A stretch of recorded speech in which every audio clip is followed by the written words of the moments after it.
Halo and welcome back teman-teman netizen atau warganet yang saya hormati semuanya. Di konten kedua hari ini saya ingin membahas tentang Martin Paes yang telah tiba di Jakarta, Indonesia, tentang tiket lawan Jepang yang telah terjual habis, dan juga tentang skema permainan yang kemungkinan akan dipakai oleh Shin Tae-yong lawan Jepang pada tanggal 15 November nanti. Tapi sebelum saya memberikan sudut pandang, opini, dan juga analisis saya, pertama-tama saya ingin menjelaskan kepada teman-teman bahwa pertandingan lawan Jepang nanti adalah pertandingan yang sangat penting bagi timnas kita. Artinya pemain-pemain yang nanti akan dipilih oleh Shin Tae-yong untuk bermain sebagai starter atau sebagai pemain pengganti harus berada dalam kondisi 110% fit. Tambahkanlah 10% lagi.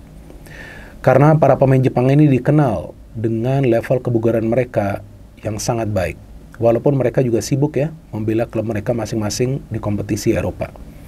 Jadi yang paling penting tuh fitness level dari para pemain kita ini harus bagus. Yang kedua adalah taktik. Nah tadi kan sudah saya katakan saya akan membahas juga tentang kemungkinan skema permainan dari Shin Tae-yong, tapi nantilah ya.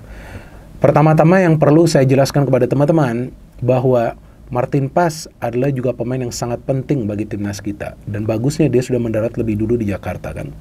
Walaupun mungkin dia ada agenda lainnya ya sebelum nanti gabung pada tanggal 10 November. Karena kan yang saya ikutin pemberitaannya bahwa para pemain itu akan berkumpul pada tanggal 10 November nanti, ya khususnya para pemain yang bermain di liga domestik kita. Tapi dia sudah datang lebih awal. Nah ini pemain yang sangat penting nih bagi timnas kita nih, apalagi lawan Jepang nih, karena ya Jepang kita tahulah tim yang dalam setiap pertandingannya itu bisa menciptakan belasan ya shot, belasan tembakan ke arah gawang tim lawan, belasan loh, itu minimal ya, bisa juga nanti puluhan. Jadi ya Martin Paes ini harus benar-benar waspada nanti lawan Jepang, dan bagusnya dia sudah datang lebih dulu. Nah mungkin dia juga akan gabung lebih awal, ya artinya biasanya dia kan gabungnya kan terlambat nih karena dia datang dari Amerika. Tapi kali ini dia datang lebih awal, ini bagus. Ya kalau memang nanti tanggal 10 November dia sudah bisa gabung juga, ya karena dia sudah berada di Jakarta, agenda dia lebih awal mungkin sudah selesai. Nah ini bagus, nanti Shin Tae-yong juga bisa berdiskusi dengan dia bagaimana caranya nanti untuk mencatat clean sheet. Karena lawan Australia itu kalau bukan Martin Paes sudah jebol gawang kita. Lawan Bahrain kemasukan 2 gol karena ya para pemain kita di lini pertahanan juga itu gol kedua kan nggak fokus. Gol pertama sih itu memang luar biasa ya, gol dari pemain Bahrain. Lawan China ya sama juga karena terjadi blunder di lini pertahanan, ya sulitlah bagi Martin Paes untuk melakukan penyelamatan. Tapi saya pikir selain itu juga Martin Paes ini juga adalah kiper yang bisa membagi bola dengan baik. Nah artinya dia juga kalau bisa nanti membagi bola secara cepat. Karena para pemain Jepang ini biasa bermain dengan garis pertahanan yang tinggi. Pada saat mereka semua ini naik, nah kipernya harus cepat membagi bola ke depan agar bisa tercipta sebuah proses counter attack yang rapi. Tapi selain itu juga kan teman-teman, para pemain kita ini harus punya fokus dan level konsentrasi yang tinggi selama 90 menit atau lebih jalannya pertandingan. Karena passing-passing mereka ini harus akurat. Dan mereka harus bisa pintar mencari ruang pada saat para pemain Jepang ini akan coba untuk bermain dengan zona defending. Jadi zonal defending itu artinya mereka akan lebih sering menutup ruang daripada marking salah satu pemain dari Indonesia. Jadi harus pintar tuh mencari ruang yang terbuka. Nah inilah tugasnya dari Wak Haji, dari Strike, dari Tom Hei, mungkin Marcelino jika nanti dipilih untuk bermain. Ada juga di sebelah kiri Kelvin Verdong, ada juga di kanan Sandy Walsh. Harus pintar mencari ruang. Dan tempo juga harus dijaga. Nah kalau mau main dengan tempo cepat, pastikan jangan sering kehilangan bola. Karena kalau kehilangan bola, counter dari Jepang juga sangat berbahaya. Nah artinya nggak akan gampang lah lawan Jepang. Kita semua tahu tidak akan gampang. Berarti skema permainan dari Shin Tae-yong ini harus tepat. Nah banyak yang menilai kalau bisa, ya parkir bis saja. Yang penting dapat 1 poin. Ya nggak bisa seperti itu. Kalau parkir bis, para pemain kita di belakang, yang saya khawatirkan akan ada kesalahan yang mereka lakukan. Contohnya seperti lawan Irak tuh pada saat bermain di Irak. Itu kan mainnya tuh di belakang terus nih. Tapi halo bola langsung ke pemain Irak long shot langsung gol. Ya walaupun pada saat itu kipernya bukan Martin Paes, tapi bisa saja hal seperti itu terjadi. Artinya kalaupun mau defendnya jangan terlalu ke dalam, defendnya sedikit ke tengah. Nah kenapa sedikit ke tengah? Karena para pemain Jepang itu banyak membangun kreativitas mereka itu dari tengah. Baru bola itu disalurkan ke dua sektor sayap. Karena Jepang punya pemain-pemain yang cepat dari sektor sayap. Salah satunya adalah Mitoma. Tapi ada Kubo juga di tengah. Kubo ini juga berbahaya. Jadi tengah ini yang memang harus dikawal, tutup para pemain Jepang itu mulai di lini tengah.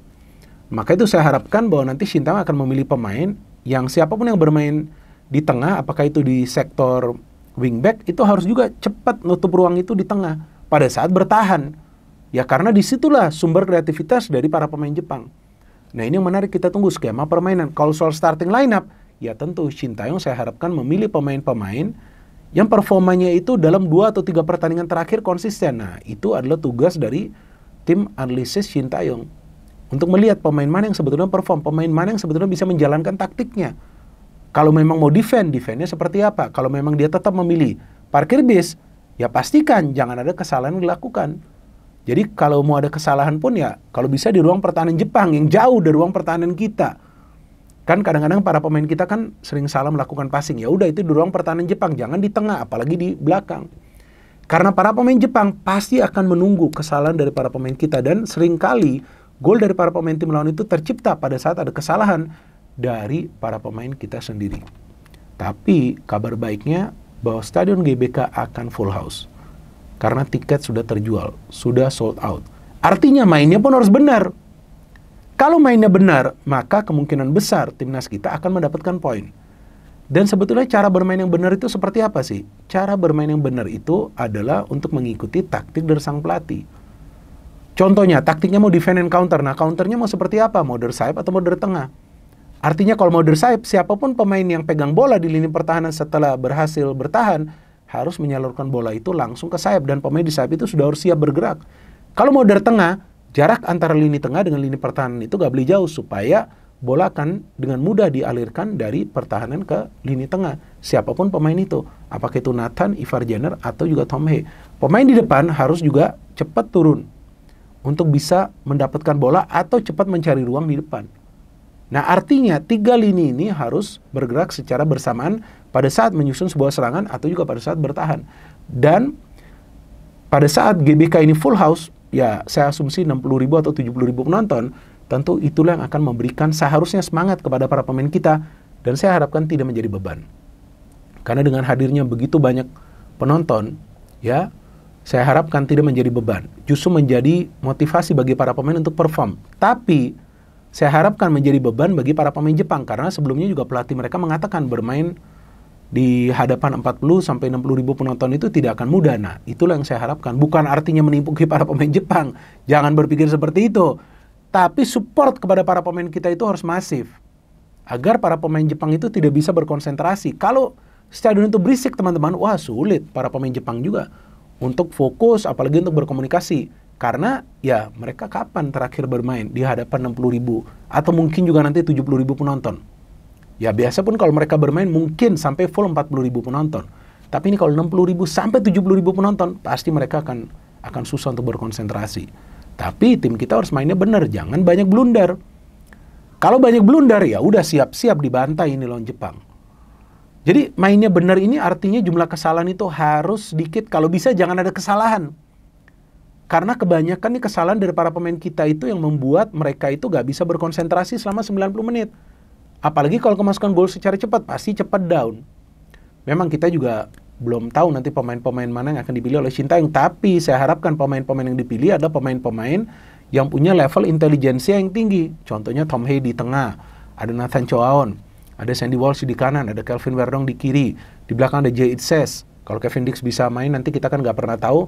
Oke, mainin dia. Kalau nggak Rizky Ridho. Nah, Misilgers saya nggak tahu nih, apakah Shin Taeyong akan memainkan dia atau juga Jason Hubner. Karena Misilgers kan dikabarkan cedera ringan. Nah, di depan coba pemain mana yang bisa melakukan pergerakan tanpa bola dengan baik, mencari ruang. Rafael Strike banyak bergerak, tapi sulit. Body balance-nya ini nggak kuat Rafael Strike. Jadi ya, saya senang juga sih membaca berita bahwa tiket sudah sold out. Ini seharusnya plus point bagi para pemain kita agar mereka semakin semangat. Jangan sampai menjadi beban. Banyak yang menilai lawan Australia itu menjadi beban. Saya pikir bukan menjadi beban. Tapi para pemain kita memang tidak bisa keluar dari tekanan para pemain Australia. Artinya lebih terfokus dalam bertahan di area sendiri. Seharusnya ada upaya untuk membangun counter dengan cepat. Ada beberapa kali mereka bisa membangun, tapi tidak konsisten lawan Australia itu. Nah, ini kan kembali bermain di tanah air. Nah, saya harapkan fokusnya untuk bisa minimal mendapatkan 1 poin. Minimal. Kalau bisa menang lebih bagus lagi. Nah, artinya kembali lagi kepada skema permainan. Kalau mau main defense, ya jangan juga hanya parkir base. Karena sebetulnya dengan bermain di kandang sendiri, di hadapan puluhan ribu supporter, sebetulnya ada juga peluang lah untuk bisa menyulitkan para pemain Jepang di kandang kita sendiri. Karena Jepang juga bukanlah tim yang tidak bisa dikalahkan, bisa lah. Kenapa gak bisa? Mereka juga manusia kan, bukan robot kan. Tinggal mental ini harus kuat. Artinya pada saat ada puluhan ribu penonton, mental kita harus terbangun secara positif, mental para pemain kita. Ya kita juga supporter sama lah, ya kan? Kita harus respect kepada tim tamu yang datang. Jadi itu dia teman-teman yang bisa saya jelaskan di konten kali ini, bahwa tiket yang sudah sold out kabar yang baik. Dan saya harapkan dengan supporter yang membeli tiket dengan harga yang mahal juga bisa disuguhkan dengan permainan yang baik dari timnas kita. Kemudian Martin Paes saya harapkan nanti juga bisa berdiskusi dengan Sintayong gimana caranya dia juga bisa nanti ya mungkin sedikit banyak mengkoordinir lah para pemain yang berada di depan dia di lini pertahanan, dan juga skema permainan itu sangat penting loh teman-teman. Ya, saya tidak berharap bahwa Sintayong akan berani memilih strategi menyerang karena lawan Jepang itu sangat berbahaya. Tapi kalaupun mau main defense, ya jangan defense total. Karena Jepang juga sebetulnya punya kelemahan. Kelemahannya di mana? Nanti saya akan jelaskan H-1 sebelum pertandingan ini dimainkan. Kan masih ada beberapa hari lagi. No hate, no politics, only football. Salam sepak bola.